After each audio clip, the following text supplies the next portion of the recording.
Mais on parle des notes de nos enfants ou de nos petits-enfants qui sont en train de découvrir depuis quelques heures les réponses du site Parcoursup, la plateforme qui leur dit où ils pourront peut-être étudier l'an prochain s'ils ont bien leur bac.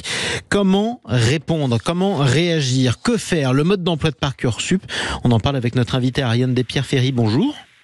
Bonjour. Bienvenue sur Sud Radio, directrice de la rédaction de l'Étudiant. Quel type de réponse les élèves, les lycéens ont reçu depuis quelques heures sur Parcoursup? Alors, il y a 4 types de réponses. Soit ils sont acceptés dans une formation ou plusieurs formations, ça c'est la bonne nouvelle. S'il y a plusieurs formations, il faut choisir celle qu'ils préfèrent. Ensuite, ils peuvent avoir une réponse qu'on appelle oui-si, c'est-à-dire qu'on leur propose d'intégrer une formation, mais de les accompagner pour y réussir.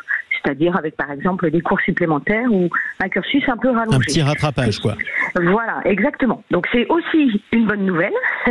Ensuite, on peut être en attente. Donc ça, c'est quand même une situation qui est assez, on va dire, stressante. C'est-à-dire qu'on peut être pris, mais on ne sait pas encore si ça sera le cas. Et pour savoir si ce sera le cas, on a un indicateur qui est celui de la place sur ce qu'on appelle la liste d'attente, donc, dont je parle. Et il y a un autre indicateur qui est intéressant, c'est que vous pouvez voir l'année dernière le rang qu'avait le dernier appelé dans cette formation. Donc si vous regardez les deux, vous pouvez vous dire, bon, j'ai quand même une chance. Voilà, ça s'approche. Et cette liste d'attente, ce qui est intéressant de savoir, c'est que chaque matin, elle est mise à jour au fur et à mesure où d'autres personnes ont renoncé à entrer dans cette formation. Alors cette étape-là, elle va durer combien de temps ? Cet appel, il va durer l'ensemble de la procédure. Et donc, cette phase dont on parle aujourd'hui, elle dure jusqu'au 12 juillet. Et la 4e réponse, c'est un non. Donc là, ça veut dire que vous n'êtes pas accepté dans une formation. Alors, qu'est-ce que je fais si jamais j'ai un non clair, ferme et définitif? Concrètement, ça veut dire quoi? On me demande d'aller voir ailleurs? Alors, en fait, il y a plusieurs façons d'avoir un non. Soit vous avez un non et des oui-si ou en attente ailleurs. Donc là, la situation, il suffit de prendre son mal en patience ou d'accepter une autre formation. Si vous n'avez que des non, si vous êtes refusé partout, il y a une deuxième chance. Et c'est ça qui doit rassurer en fait les enfants et leurs parents. Vous parliez des grands-parents aussi. C'est le plus important. À partir du 11 juin, il y a ce qu'on appelle la phase complémentaire.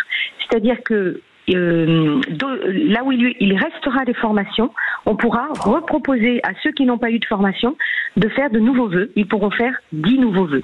10 nouveaux vœux, donc ça veut dire qu'on a quand même une deuxième chance concrètement. Faut pas trop stresser. Est-ce que c'est un parcours du combattant ou pas? C'est ce qu'on entend beaucoup venant de syndicats de lycéens. Qu'est-ce que la journaliste que vous êtes, spécialiste, patronne de l'Étudiant, leur répond? Alors, c'est un parcours du combattant où oui et non. Oui, parce que choisir son orientation, c'est faire des choix, renoncer à des choses, se connaître soi-même, réfléchir. C'est jamais facile, mais c'est vrai que tout le monde est passé par là, quoi. Exactement. Et non aussi parce que il faut pas voir Parcoursup, je dirais, comme une fin en soi. C'est pas parce que vous faites un choix aujourd'hui qu'à 40 ans ou à 35 ans, votre vie a été déterminée par ce choix. Il y a d'autres possibilités d'évoluer, des réorientations. On le sait tous, nous qui sommes des professionnels, que parfois on fait pas exactement la même chose, ce sur quoi on a commencé. On peut évoluer, avoir d'autres chances dans la vie. Et oui, parce que on est quand même dans un système complexe en France, à la fois par le nombre de formations. Parcoursup dont on parle, c'est 20 000 formations en début de procédure, parmi lesquelles il faut choisir. Et puis on sait qu'il y a des formations sélectives, non sélectives, il y a des niveaux de formation différents. Et puis il y a un enjeu, je dirais, social, parce que c'est une grosse pression en France, le diplôme, l'orientation, les études. Et puis il y a un autre facteur qui est celui, tout simplement, il y a des jeunes qui sont moins favorisés que d'autres socialement, et parfois aussi la connaissance de leurs parents des supérieurs est moins avancée que d'autres. Et c'est vrai que ça peut les désavantager parce que ils n'ont pas quelqu'un à la maison qui leur explique tout. Donc il faut qu'ils trouvent d'autres adultes ou d'autres étudiants, parfois des pairs, pour les aider. Alors on va l'expliquer crûment parce que ce que vous dites est une réalité sociale et qu'on est sur Sud Radio. Parlons vrai. Si je suis pas un enfant de bourgeois ou alors un enfant de prof, parce que ce sont les deux catégories quand même qui ont le plus de facilité pour comprendre ce système. Comment je fais pour me faire accompagner? Alors, il y a plusieurs choses. D'abord, il faut faire confiance à ces enseignants et aux adultes que vous avez autour de vous au lycée. Ensuite, il y a tous les systèmes publics d'orientation, les CIO, les missions locales, etc. Ensuite, puisque je dirige la rédaction de l'étudiant, allez sur notre site, il y a énormément d'informations. L'étudiant.fr, il y en a qu'un. Exactement. Il y a aussi des salons, nous en organisons également. Il y a aussi des aides parfois localement, par votre commune, par votre département. Et puis aussi, il faut oser aller voir des jeunes qui étudient eux-mêmes. Vous pouvez les trouver sur les réseaux sociaux, vous pouvez aller à leur rencontre dans les formations, sur les salons, etc. En fait, il faut oser aller poser des questions et ne pas avoir peur. C'est normal de ne pas tout comprendre. C'est complexe, comme je le disais. Il y a des gens qui le vivent ou dont c'est le métier de l'expliquer, eh bien, il faut aller vers eux.